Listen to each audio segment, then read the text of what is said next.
Привет, друзья! Сейчас главные новости Европы. В Германии растет обеспокоенность из-за слабых темпов роста экономики и ослабления позиций на мировых рынках. Немецкие компании все чаще уступают конкурентам из Соединенных Штатов Америки и Азии, а инвестиции в промышленность сокращаются. Фридрих Мерц заявляет, что без резкого упрощения правил для бизнеса Германия рискует потерять рабочие места, тогда как в Брюсселе Урсула фон дер Ляйен признала, что ослабление немецкой экономики сразу отражается на всей Европе. Кроме этого, есть еще один важный момент. В Германии промышленность платит за газ в разы больше, чем несколько лет назад, и это напрямую отражается на работе заводов и малого бизнеса. Химические предприятия и пекарни сокращают производство или повышают цены, потому что прежняя модель дешевой энергии больше не работает. И напоследок, в Германии пенсионная система все жестче упирается в демографию. Поколение бэби-бумеров выходит на пенсию, а молодых специалистов становится меньше, и даже часть из них уезжает из страны. Возникают вопросы о будущем пенсионной системы Германии. Здравствуйте, обо всех этих последних событиях Европы коротко расскажу буквально за несколько минут. Итак, сегодня в Германии по итогам последних месяцев растет обеспокоенность из-за слабых экономических показателей. На последнем выступлении канцлер Фридрих Мерц заявил, что поставил перед собой задачу сделать страну более конкурентоспособной, чтобы сохранить ее роль в мире. По данным аналитики, немецкая экономика в 2025-2026 годах демонстрирует низкие темпы кое-какого роста. Инвестиции сокращаются, а ключевые отрасли, например, автомобилестроение, испытывают давление конкурентов из Соединенных Штатов Америки и Азии. Мы с вами знаем, если раньше, например, Германия могла опираться на сильный экспорт и промышленное производство как основу своего влияния, то сейчас ситуация меняется с каждым днем. Соответственно, при падении роста ВВП и сокращении рабочих мест, которые мы сегодня повсеместно наблюдаем, бюджет Германии недополучает налоги, а предприятия теряют доступ к рынкам, где конкуренты действуют быстрее и, я бы сказал, более гибче. Вот вам пример из жизни. 53-летний Томас из Штутгарта, руководитель среднего машиностроительного предприятия, рассказывает, что зарубежные заказчики все чаще выбирают поставщиков из США и Азии, потому что там меньше бюрократических задержек и более гибкие условия для инвестиций. В Германии, по словам Томаса, оформление разрешений и согласований может занять месяцы, а это, отмечает он в интервью, стоит бизнесу реальных контрактов и рабочих мест. Другой пример – это 42-летний экономист Лена из Гамбурга, которая работала в компании, обслуживающей международные проекты. В прошлом году ее фирма сократила команду в Германии и открыла офис в Лондоне, объяснив это стремлением быть ближе к быстрорастущим рынкам. Это означает, что налогоплательщики и бюджет Германии сейчас теряют взносы профессионалов и даже часть экономической активности. Фридрих Мерц в своих последних заявлениях прямо указал, что конкурентоспособность экономики – это основа влияния Германии в мире. Он признал, что сегодня трудно, но если страна не улучшит условия для бизнеса, инвестиции и проекты постепенно уйдут за границу, то это в долгосрочной перспективе усилит нагрузку на бюджет и социальные системы. Поэтому сейчас Фридрих Мерц называет ключевыми задачами сокращение бюрократии, упрощение налоговых правил и активное участие Германии в международных торговых соглашениях, чтобы расширить экономические связи, найти новые перспективные рынки сбыта и укрепить позиции немецких компаний на мировом рынке. При этом в Европейском Союзе, как подчеркнула Урсула фон дер Ляйен, экономическая слабость крупнейшей экономики Европы отражается на всех странах Союза. Сегодня конкуренция за инвестиции, рабочие места и технологическое лидерство усиливается, и Германия обязана идти семимильными шагами, чтобы срочно укрепить свою конкурентоспособность. Таким образом, мы с вами видим, что Мерц понимает срочность новых реформ и изменений, но пока нет кардинально новой экономической стратегии, которая бы повлияла на реальные компании и бизнес уже сейчас.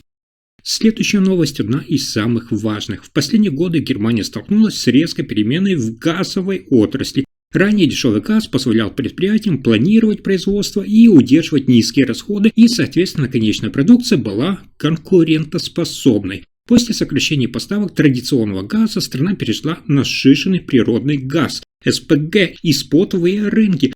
Цены здесь, вы знаете, выше и даже непредсказуемы, поэтому сегодня экономика Германии с этим столкнулась напрямую. По данным немецких энергетических агентств, промышленность платит за газ, внимание, в 2-3 раза больше, чем еще 4 года назад. Это особенно тяжело бьет по химической отрасли, металлургии и пищевой промышленности, где газ, вы знаете, используется не только для отопления, но и как сырье. Вот вам пример. 51-летний инженер Пауль из Кёльна, работающий на крупном немецком химическом заводе, в интервью рассказывает, что их производство пришлось сократить на 1 смену в неделю. Предприятие экономит на газ, но платит это за счет сокращения премий и бонусов сотрудников.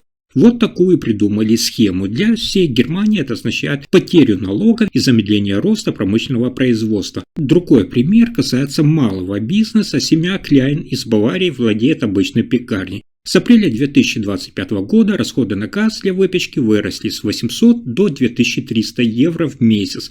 Владельцы вынуждены повышать цены на хлеб на 10-15%, а это, соответственно, сказывается на покупательской способности клиентов. Фридрих Мерц не устает в своих последних выступлениях, подчеркивая, что Германия должна ускорить переход на собственные источники энергии. И вот здесь внимание! Даже после снижения мировых цен на СПГ, сжиженный природный газ, отрасли Германии все-таки не вернулись к тем дешевым временам. Существующие контракты, высокая нагрузка на инфраструктуру и даже новые экологические требования, которые вступили с 2026 года, удерживают цены на уровне выше исторического среднего. И сегодня основной платеж за переходной период приходится на предприятия и на нас с вами, как потребителей. Домохозяйства в Германии сейчас платят больше за отопление и горячую воду, компании теряют прибыль и рабочие места. Таким образом, история показывает, что на самом деле дешевый газ был не просто выгодой для экономики, а ключевым элементом всей промышленной модели. С его исчезновением Германия и Европа столкнулись с долгосрочными последствиями, такими как повышение цен и увеличение расходов на энергию.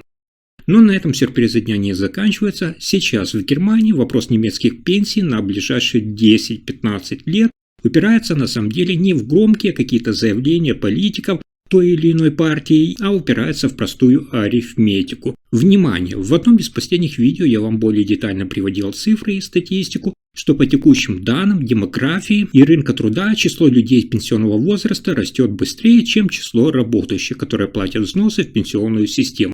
А мы с вами прекрасно знаем, что сегодня пенсионная система Германии построена по принципу текущего финансирования, то есть все просто. Сегодняшние работники оплачивают сегодняшние пенсии. Никаких накопительных котлов для будущих поколений наших детей и внуков просто-напросто нет. Таким образом, если сейчас в Германии работников становится меньше, а пенсионеров больше, разрыв автоматически ложится на бюджет или на плечи оставшихся работающих, пока другого выхода нет. Напомню вам, кто случайно пропустил видео, что по статистике поколения бэби-бумеров, родившихся в 1950-1960-е годы, массово выходят на пенсию именно сейчас и будут дальше выходить в ближайшие годы. А теперь внимание, мы с вами знаем, что одновременно поколение 1990-х и 2000-х годов численно меньше. Даже при полной занятости они физически просто не смогут компенсировать уходящих пенсионеров. Вот вам пример. 64-летний Хельмут из Эссена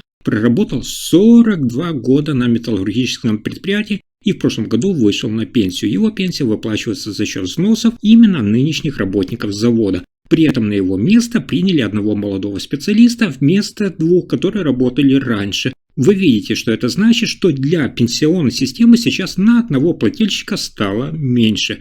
Еще один пример. 35-летняя Сара из Кёльна работает бухгалтером, платит пенсионные взносы с полной вставки. Она обеспечивает не только будущую собственную пенсию, но и выплаты нынешним пенсионерам. При этом еще раз обращаю ваше внимание, демографическая статистика показывает, что через 15 лет таких как Сара будет меньше, а получателей пенсии наоборот еще больше.